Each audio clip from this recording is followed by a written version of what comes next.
বলতো এই ক্যালেন্ডারের অঙ্কটি কি করে করব? আজ 28শে আগস্ট, যদি বৃহস্পতিবার হয় তবে 13ই অক্টোবর কি বার হবে? ভালো করে খেয়াল করো। আমরা কি জানি? আগস্ট মাস 31 দিনে। তাহলে 28 তারিখ হলে হাতে কদিন রইলো? 3 দিন। আর আগস্টের পর কি সেপ্টেম্বর মাস? সেপ্টেম্বর মাস হবে 30 দিনে। সে দিনটা এখানে অ্যাড করব।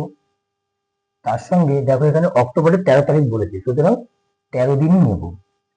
তা আমাদের যোগ করলে কত হয়? 46। এবার আমরা জানি কি 7 দিনে 1 সপ্তাহ, তাই এখানে 7 দিয়ে ভাগ করব।